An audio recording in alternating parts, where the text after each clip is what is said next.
Let's put our hands together and invite each one of them as I call out their names. We've got Mr. 𝗵𝗏𝗍𝗍, Group Vice President, 20 decade in senior leadership roles. And the moderator of this interesting panel that we have here. Let's put our hands together and welcome 𝗔𝗜 𝗵𝗏𝗍𝗲, partner of Boston Consulting Group, 2 decades plus leadership experience in AI consulting, helping Fortune and 500 enterprises drive large-scale AI-led functional and business transformation across industries. So let's put our hands together for our lovely panel and our moderator.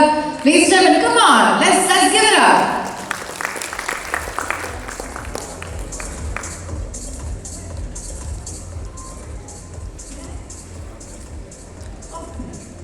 I'm sorry, I'm going to start following Mr. 𝗵𝗏𝗍𝗲, VP and Head of AI Analytics and Data Strategy, Ultratech. AI leader with 2 decades plus of experience in leadership in the industrial sector spanning oil and gas, marine, aerospace, food and beverage, textile, FMCG. So yes, now that we've got all the panel on stage, over to you gentlemen, and lady, over to you. Perfect, thank you so much.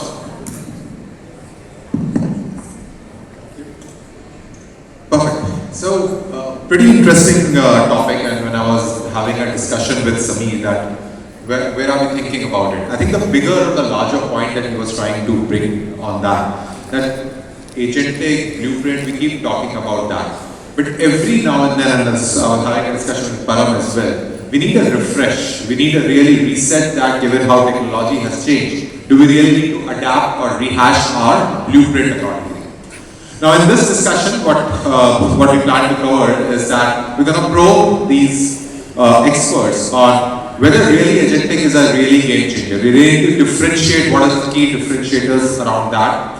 What kind of a blueprint would be a competitive advantage? Where does this blueprint kind of fail? What kind of a leverage are we talking about? If it works, then how is it really a differentiated working that is happening? And more importantly, around the people part as well. So let me start with my first question, and Nishant, I'll start with you. Sure. See, you've been seeing a hyperscaler world on that particular, across industries, across functions that we have seen there. Help us understand that. And we have seen a huge wave of big data, advanced analytics, ML, AI, Gen AI, agentic. Is agentic really a game changer? Is it really a differentiator, or is this another wave that we're happy to ride and go on? Well, if this was not a game changer, we wouldn't be in this room today, would we? We were in the big data session as well 10 years back. Okay.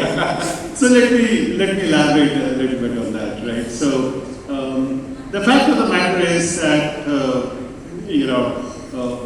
we have come a long way, and as of today, we stand in a place where we call co-pilot, co-work, which are linear Q&A. You ask question, you get response, and we just had post lunch. We had this funny conversation of competition, right? People in this room are very well aware of all of those things. So my challenge to you is, don't think linear.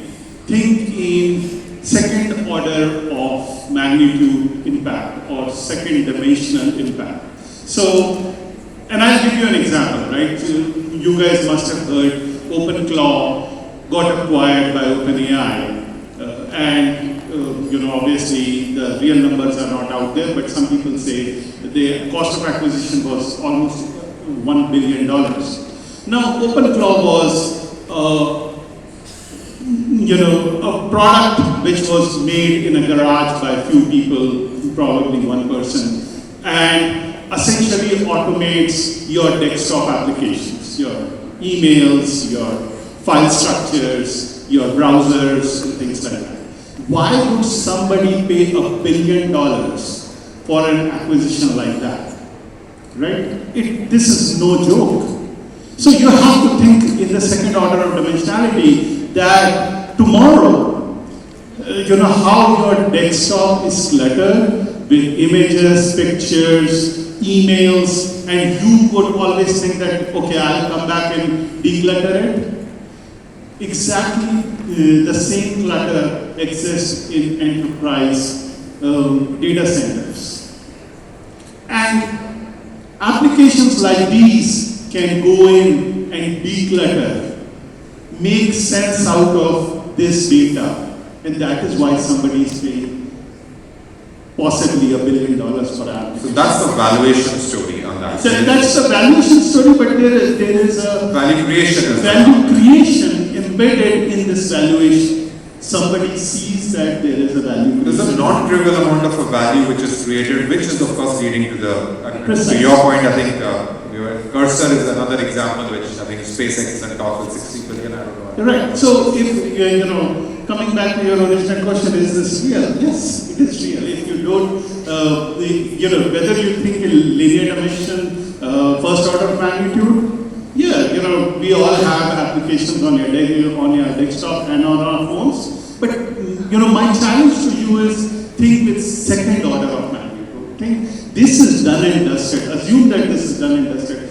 What is next? And these are the examples of what is next right in front of our eyes. Got it. So let's take this to Shweta. How can we create now? Now this is a great point. There is a value, hence there is a merit in investing in this part. Now, how can you create a defensible, a very competitive blueprint, which is truly competitive rather than just compliant for the sake of that? Thanks. That's a very good question, right? And blueprint in general is not just delivery plan, right? It gives you permission to scale. And that's why it's really important to have a really good blueprint, because that allows you to then move fast and save. That's where the value, at least in industry, risk industry like mine, is where you're able to get ahead of your competition in making really good decisions really fast across geographies. And that's why it's really important to have a good blueprint. I think you need to have, from design perspective, few considerations when you are thinking about. So one would be for me, encoding human judgment versus automation, right? If you just automate workflows or tasks, you're basically doing RPA. You're doing more automation. You're not really using agentic AI to augment your decision making. And that's where we basically focus more to ensure that agentic AI is augmenting our decisions, whether it's the risk assessment or claims triaging, compress the timeline from signal to decision.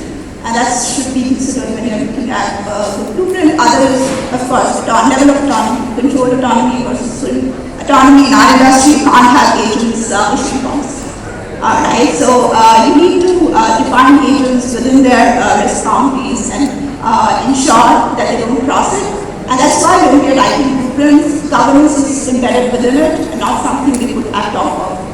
And then the third thing to consider would be, again, this works in 150 odd countries. Fragmentation is the feature, not the bug of the system, right? So you can't be building a perfect AI agent that does everything across the globe. You need to go with modular approach where you work in their defined boundaries and really adapt fast. And that would, and then of course learn from the central global intelligence there, but they're really fast in adapting. And that's where you can get ahead of the competition. And then lastly, you also consider value plus who does what.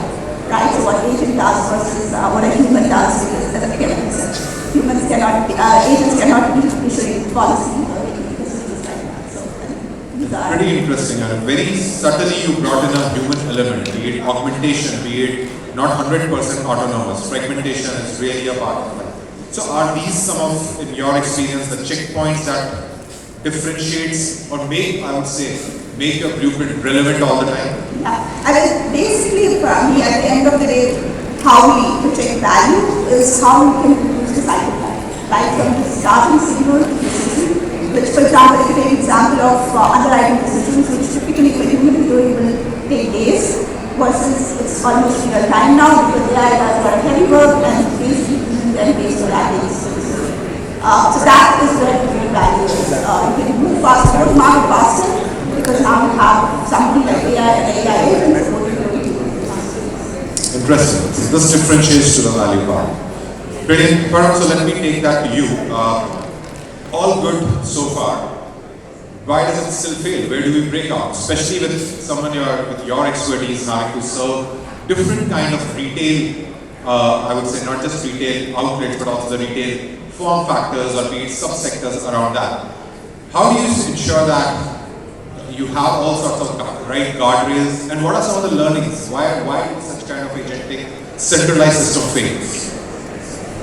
Great question, Rajat. I think the fundamental problem is we factor the decision for the hours, but when you look at omnichannel retail, right, it's complex. You're serving so many customers in multiple demographics, geographic locations, with very requirements, right? When you try the model for the hours, it's going to give the same decision, no matter which store or which operator such as ask the agent for the question. Right? Somebody asks you from Texas, I come from US. So somebody asks a question in a store from Texas is going to be entirely different from somebody who's going to ask the exact one. So if the decision is the same, if the model start answering in the same way, at some point they will stop using the agent, they'll go back to their own place. So I think that's the fundamental problem. So that's where what we call in our sense we call it as locally great and nationally strong. So you take advantage of economics of scale, but then you localize in such a way that you're serving the customers and factoring their preferences, their interests. So in that sense, I think, are we going to be too fragmented? No. If we try to build a model for each store or even for each region, then we will end up with too many variations and too much of fragmentation. Then at some point it will become a nightmare to manage, especially governing this agents which has its own mind, keep rethinking and giving a new decision every day. Right? So I would say centralize the platform.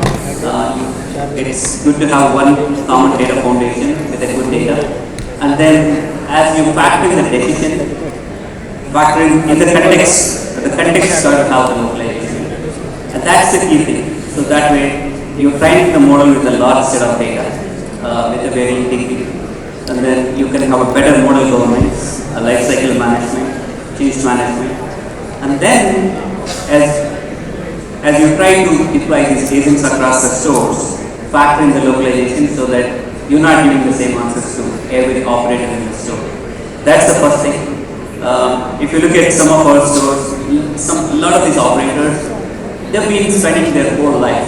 If you look at some of the people, the giant in a store, they retire in the same store at a certain level. So a lot of times they know a lot more about the business, about the demographic. Pretty much most of the time they know each customer that walks in. So human in the loop is critical. At some point, if the model is behaving or not giving the right answer, make sure that they can override it. That's the thing. Sorry. And the key thing is the analytics. Most of the time, again, the analytics shows the average.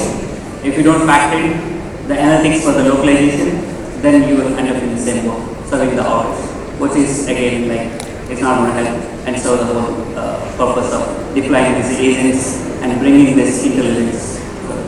But isn't part of it already being solved even before the advent of this fancy AI engineering? To some extent, hyper-personalization or hyper-localization.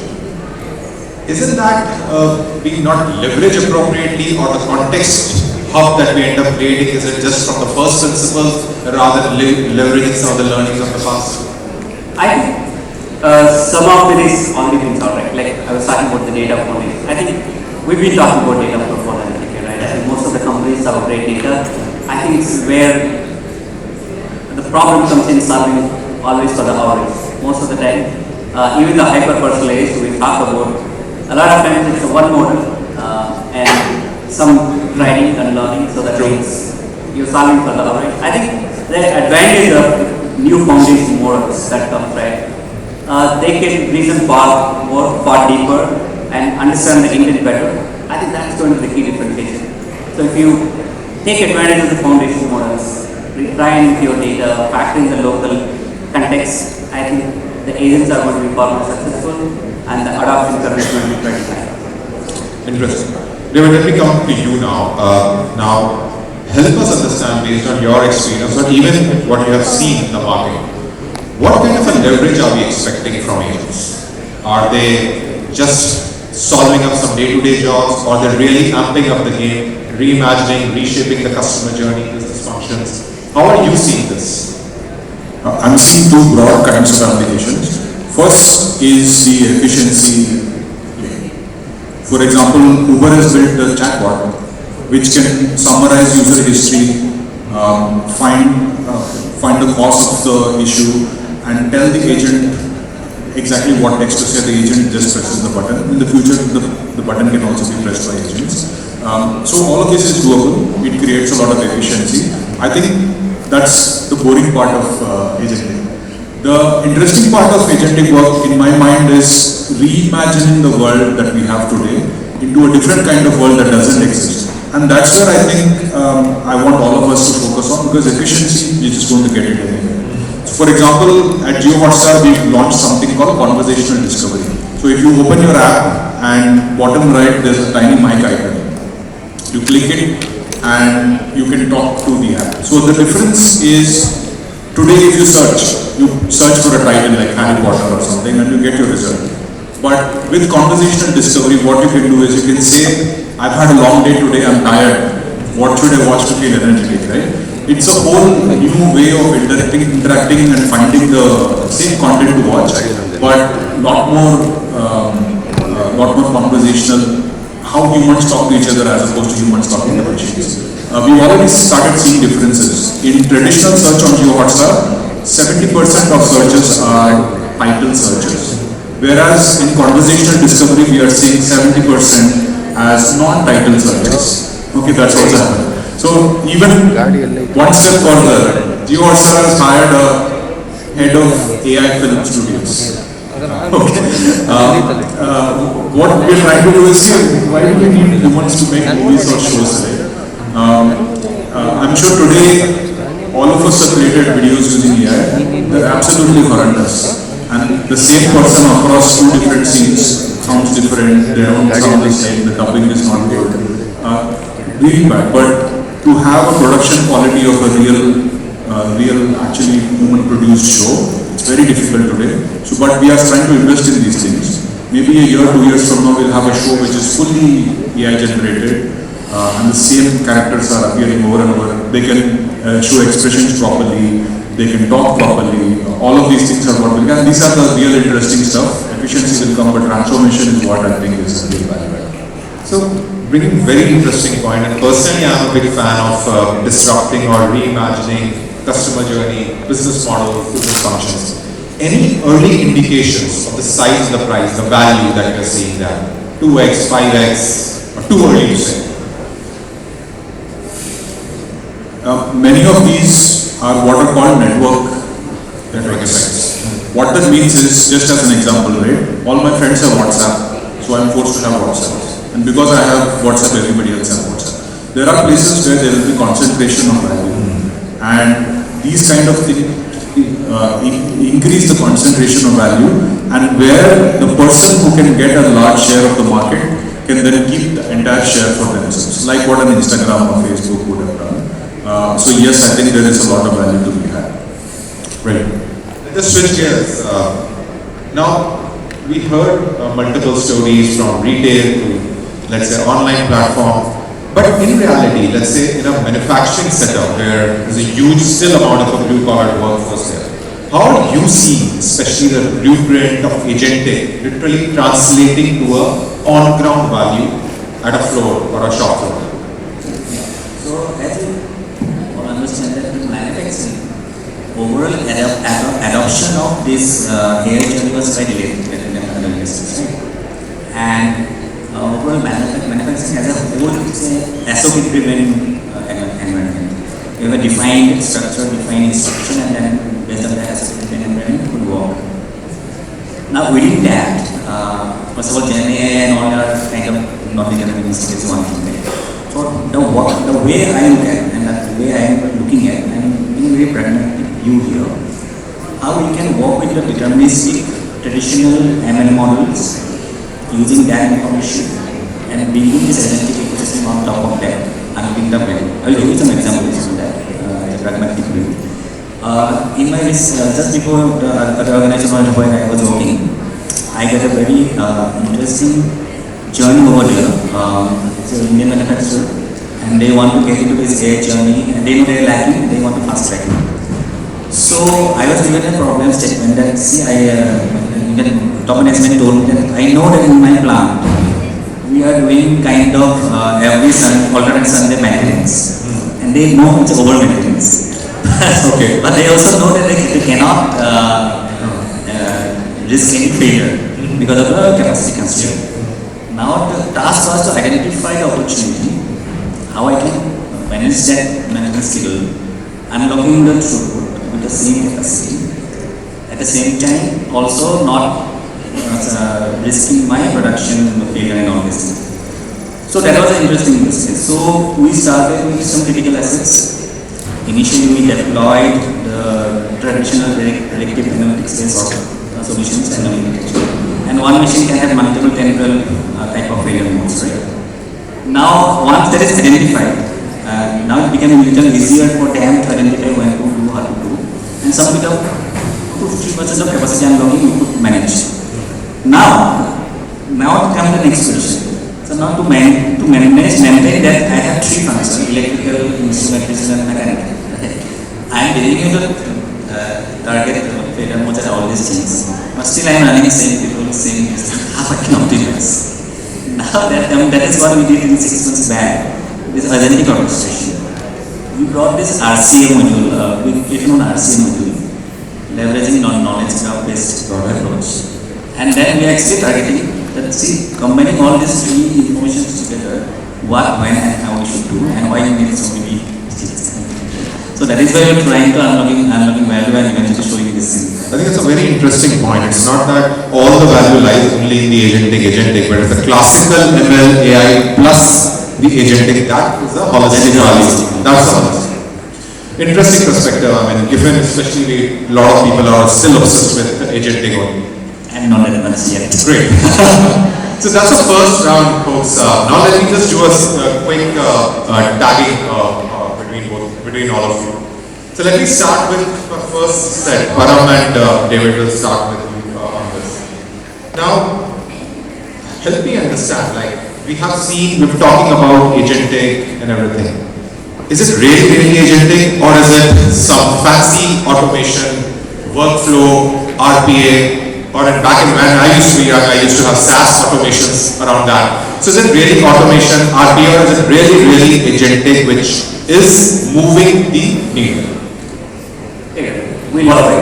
Agentic or no agentic, we are seeing a lot more automation. It's great. Which is good, okay.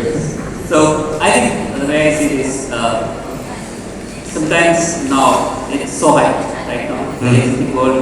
If people don't feel like they're not writing agent, they've been seeing like way behind on the technology curve, right? So that's the step we are living in. Is everything agentic? I don't think so. Are we seeing more automation? Yes. When RPA came in, right? We handpicked problem because we really want to say that these are RPA worthy or comparable, right? And then we probably ignored a lot of problems saying that these are not RPA worthy. But probably a lot of organizations might be seeing all of them getting automated. So I think there are technologies out there, they democratize much faster. I think every organization democratizes these technologies much faster compared to, I think, the previous view of technological inventions and disruptions. So, and these are far more easy to adopt. It does not matter if you're an engineer or a business person or product manager. So everybody is trying to build an agent.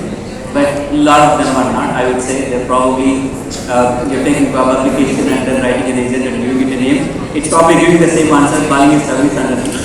So I would say probably maybe 1/3. Okay.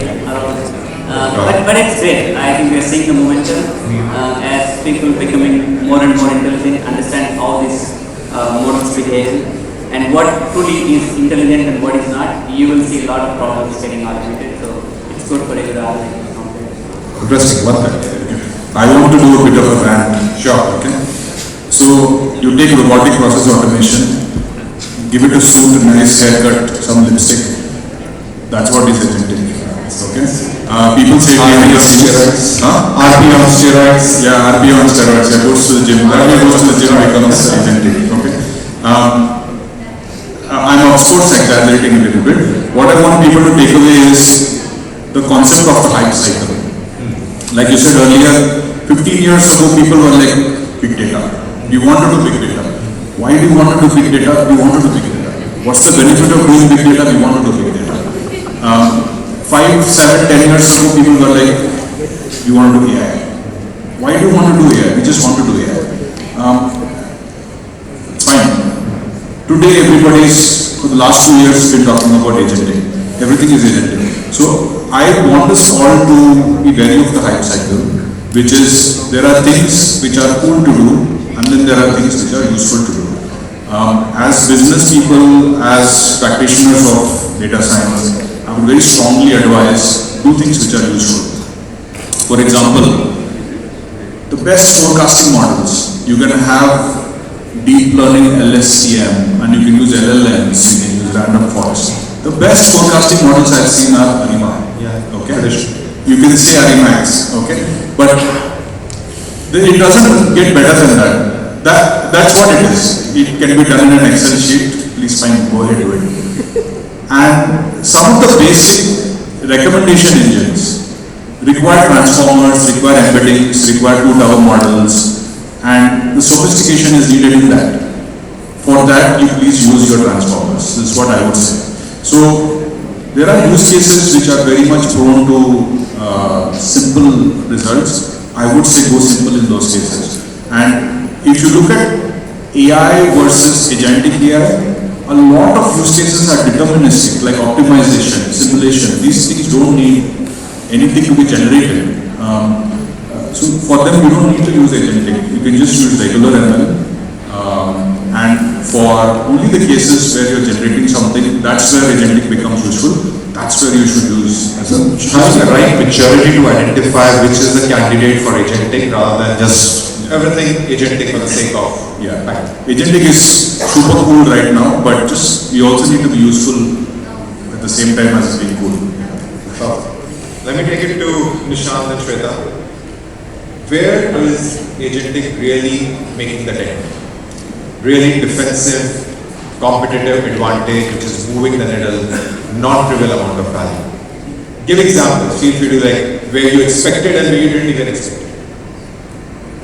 I think it's hard. So, and I touched on this a little bit earlier, right? So, cost saving for an industry like ours is not going to take us very far. So, that's not how we look at value from AI. What we look at is how we can consistently make decisions, good decisions, and reduce the cycle time or reduce the time to decision by using the AI, be it underwriting decisions, the pricing decisions, and so on. But that's one area. The other area which we did not expect, but we started to look at the value in that area is decisions we did not take because of agents, right? Because for a risk company, risk we did not take up, losses we didn't incur because agent was able to support you with a better judgment, using market signals faster. I mean, that's hard to measure, but that creates real value for our organization and save millions of dollars in that area, right? So I think those are two areas we look at or try to measure value from agents. Brilliant. Nishant, any thoughts? I would say that you have to understand that agents can fundamentally make reasoning decisions. The reason, and a lot of us in this room represent organizations, right? So the reason an organization has empowered you to represent them is because you can make decisions on behalf of the organization. Agents are exactly the same thing. Now they may not be able to make as empowered decision as you possibly can today, but that doesn't stop them from making the right decision, and that does not stop them from learning from these things to make better, more empowered, and more involved decisions later on. And this can then be applied in any domain. And this decision eventually having a value in the place? Reasoning-based decision. Reasoning-based decision and leading to a end value. Okay, fair point. Coming back, Param, start with you on this part, and Balu, you can come in after that. See, I believe, and one of the points that we keep talking about, that an AI transformation is not about tech, it's about people transformation. The X number of 70% transformation failed because of the people there. In this agentic era, is it really a technology or an AI transformation, or are we staring at a people, or dare I say, a leadership transformation? I would say both. Just technology alone is not going to make the adoption happen. We have seen in the past, technology transformation comes, then we go and build the new solutions, we try to roll out, and then you start seeing resistance, because end of the day, we need to ensure that we explain to people how this is going to help. In the past, like, we go and take these models and people say, you know what, we have seen those use cases, like we build models for pricing and promotion and forecasting, and we go and say, hey, I've been doing this for 30 years and 40 years, I know more than what your vision and motion. Yeah. It's a simple answer, right? So then how do you convince? I think that's where it's important that we explain them. We have to make them part of the build and roll out. And also we have to make them like feel comfortable. I think that's the key thing. A lot of times, even our own engineering workforce, right? So all these models is making people nervous every day, and people are like, hey, is my job is going to be there 6 months down the line, right? I think as leaders, it's our responsibility to make sure that we explain them how this is going to enable them to do their jobs better, faster, and be more productive. And what we talk about in our store world, especially more than digital, hey, we want you to spend more time when the customers walk in. We want you to talk to them and explain them our offerings, greet them, smile them, and even we have pharmacies where we want our pharmacists to spend more time talking to the customers, explaining them like, hey, along with medicine, what does make them more healthier, right, and happier, versus like, and that's where like we can explain them how technology is going to free up their time, and that way they can spend more time with customers rather than trying to do pen and paper or pouring around 6 systems, right? Today even we have a lot of automation, a lot of technology deployed in the store, but the problem is they'll be boring over dashboard to dashboard to dashboard, right? And then trying to reason around 6 dashboards and come to a conclusion using their own mental math, versus like with the generative AI, it could probably hold a lot more bigger context. It can give a decision and the right decision, and we make them feel comfortable and explain to them that, hey, this is not going to replace you, but this is going to make you enable and do your job better. But that's still on the people side. What about leadership? As a CXO, what kind of upskill change that I need to have to ensure that I'm driving the right adoption and value? So we'll go with you at that comment. Okay, I think the CXO, right, today if you look at any company, if you take the top C-level leadership, it's fragmented, right? You were divided into verticals, and then each of them is responsible for one function, right? But when you come into the generative world, the decision making is key. First of all, if they don't understand the decision making when this model they reason across, right? In the end, I think today everybody is responsible for their own pillar. I think at the C level, the challenge we are going to see is like, who is going to when the model come up with a decision, if things goes wrong, who's going to take the ownership, right? I think that's the challenge we are going to see. That's where I think that education for them is also going to be important, make sure that they understand how these models are going to reason and answer, and how the decisions are made and who is going to be accountable. Now to you. People, leadership, technology. Yes, the technology is common for everyone, right? So they are nothing to do there in my mind. It's about people and leadership. So I had an opportunity to work in a mid-sized organization recently with a promoter even there. What I feel that one major crux is the expectation setting. What agentic AI can do, what traditional model can do, those kind of things. Right? I will give you an example. Again, I will go to specific. So there was a transformation journey started 3 years back, and some big, of course, like who comes for those journey and share those North Star goal and all these things. So one idea came up that bringing the agentic AI concept in my sales ecosystem, sales distribution side. bring the data, then I can help identifying the churning customers, and I can do more things in our team. So I said, okay, we can do it, but there's a caveat. You need to know where is the agentic AI will play a role and where is the traditional model will play a role. In my view, the agentic side is still providing the efficiency gain, in my view, from the efficiency improvement perspective. So we did, I was ready to do a small pilot, and I know that with the failure also we might be learning more. So we did a small pilot in certain city. We brought that sales agent. We brought the historical reference data into the sales product portfolio, then all the other influencer and all these things. And we told, the agent told my sales team person that, okay, these are the distributor we should look at and talk to them. But then in reality, the way he did the business is that, because I know that that distributor's son is getting married. He is going to have a new house very soon. And that's why I had a repo, and I introduced him with some good architects with this thing, and I could do business, but this cannot do the agentic, right? Absolutely. So that is the expectation setting how we should do, and then you go ahead. So that is my perspective. Brilliant. We are top of the hour. The last 30 seconds, maybe I'll take up just to conclude this. So, sometime back, sitting with a fellow partner, and she wrote this incident in her book as well. So there was a CXO meeting, the CEO was chairing that meeting, and there was a very beautiful blueprint with all sorts of fancy things. And the CEO asked to all the CXOs, are you guys aligned? And everybody said yes. Then comes the second order question now. Alright, which use cases or which of the value pools, who will be bearing what cost? Which functions needs to be redefined? Which workflows needs to be thought from scratch to end? Which owners will be there to move the needle? It was that awkward silence that revealed the true readiness of the organizations towards AI or agentic transformation. It was that awkward silence that led to the depth of a particular blueprint. It was that awkward silence that demonstrated whether there is a clear path to the value or not. I think that's what we tried to cover this. Thank you so much everyone for being part of this panel discussion. I appreciate it all.